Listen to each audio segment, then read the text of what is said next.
When women warn each other about men, it's called advice. When men warn men about women, they call it misogyny. Because the truth is, women don't want you to know the truth because that's their only fucking power. 100%. When you know the truth and you can't be finessed and you can't be manipulated, guess what? She ain't got no hands either. She can't do shit to you. They pick wisely. They pick super wisely. They're highly selective with the women that they choose. And then when they've chosen her correctly, they spoil her endlessly. They put her through the ringers. It's like, when you go to 6-7 rounds of an interview to get into those corporate jobs, they make you go through interview after interview after interview, a bit like going to a Harvard application. When you get to Harvard, they treat you well. Your life is set. But up until that point, they put you through it. What Fresh and Fit teach is take any kind of woman and then don't give her too much, play games, treat her harshly. Oh, she hates. That's not what high value men do. They've got a reputation. They can't just take any old girl and then try and train her. They ain't got time for that. They take a woman who's been well trained by her family.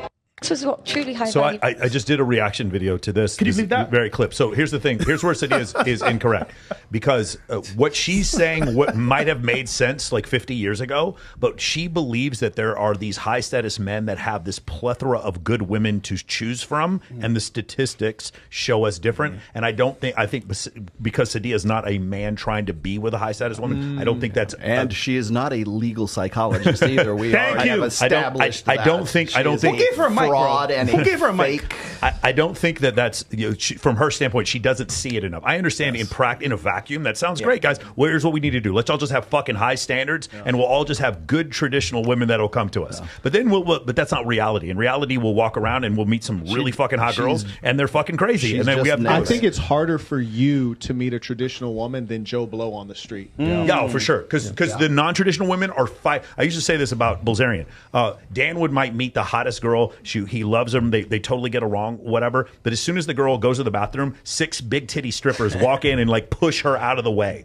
And that you're right. If you have more status, then it definitely becomes more difficult. Sadia Khan did say something else that I thought was interesting. It was another clip. She said that the average 19-year-old girl now has had sex with more men than the average 53-year-old woman now. She said, and it's when I thought about that, it's like that's kind of hard. That's probably true. Yeah, the average 53-year-old woman, woman never had a period where she felt the necessity to do that. And so it's true. The average 19-year-old girl probably does have a higher body count than the average 53-year-old woman. Wild. Let me respond to this with this super chat right here. Okay, yeah, sure. This is Johnny D143. Thank you.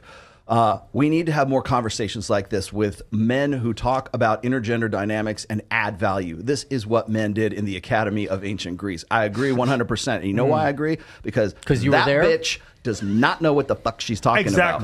And that's who people are, because she's pretty, she's got big tits, she has no degree in fucking, she's not a clinical psychologist. At least Jordan Peterson has a degree in clinical psychology, okay? Yeah, never ask women for dating So advice. what happens is she gets popular by writing you guys' jock the whole fucking time, right? For a while, again, anybody who watches your show knows she's full of shit. So when we have this roundtable discussion right here, and we're not kicking dumb hoes off, we're not Frank Castling anybody, we're having this conversation right here.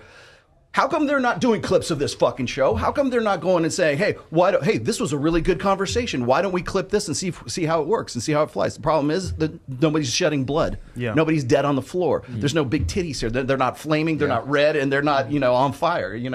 So yeah, I mean, if you're a female making any type of like dating type content that has any type of alignment with Red Pill, you're gonna go viral because it's like, oh shit, we got a girl in here that like agrees with us. Oh my god, this is awesome, and they just circle jerk. But the reality is, with her is like, I just keep it down. She's a cloud chaser, man. She's been talking about us for fucking years, man. She begged to come on her shit, like, and I was like, nah. When we were in Dubai on multiple occasions, I turned it down. This is the first time I've ever revealed this shit.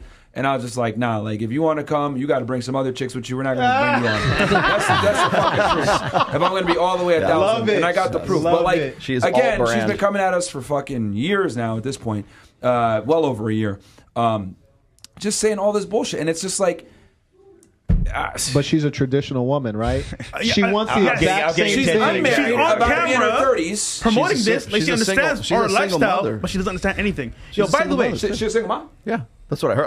I was looking up her degrees. There's Reddit. There's Reddit. I know she's pushing 30 and single. Yeah, I know. She kept. She don't got. Isn't it funny, right? Women come into our space and they sit down, listen to the points, and say, you know what? I could say this as well. So in a softer, nicer tone to appeal to more people. at a bigger level and gain a following. And then what they do is they grift off the space and then say, you know what? I'm the arbiter of truth now. But bitch, you're a girl. You don't understand this. It's crazy, bro. If you try to give really good advice to men, it's very ugly to the public. We're like, hey, you remember, don't listen to exactly what she says. Pay more attention to what she does. It's very ugly to the public. I like Chris Williamson, but Chris Williamson has a clip where he goes, just be yourself. He says it with his Welsh accent, and I'm like, dude, you take your shirt off for money, telling men to just be themselves. That is crazy. It's like Shaquille O'Neal saying, just get taller. It's fucking crazy. Just look at the banner on his YouTube channel. He's just like ripped like this. And my whole point is this. What's happened is there's two types of dating coaches. There's the dating coach who gives the good advice, but now we're watching how the sausage is made and it's ugly. And a lot of people don't want to see that. And now there's the dating coach that your girlfriend approves of. And that's Sadia Khan. That's Chris Williamson. You should listen to her, man. That's Alex Datesite. That's Mac and Murphy. They're dating coach that your girlfriend approves of. And that's what's supposed to happen now. Isn't it funny? All these people are super good looking, giving us dating advice. It's amazing how that works.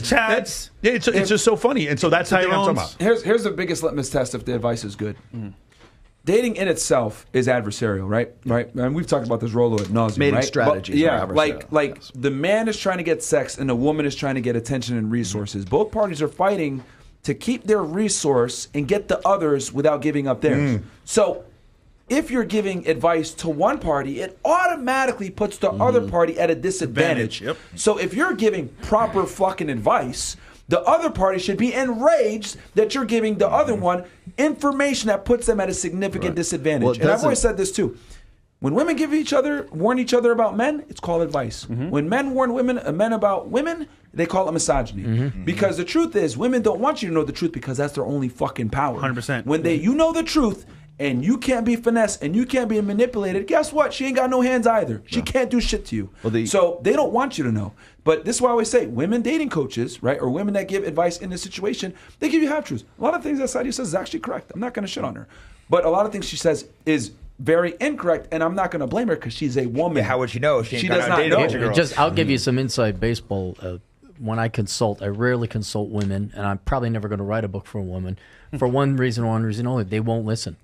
And I don't mean to slam that, but it Bruce is. wrote Lady. No one bought it. Yeah. Which was a fantastic book, right, by the way. And Bruce wrote a book for women called Lady. Aaron, great book. You should write a book on what they want to hear. Well, then they'll buy it. But Five love languages. That's called Operation Evil. Well, it is Operation Evil. Yeah. No one even knows Bruce wrote a book for women. It's called Lady. But as it pertains to our overall conversation, I would say, especially because everything is bought and paid for and taken care of, and they're not threatened with death or ostracization from the village or whatever.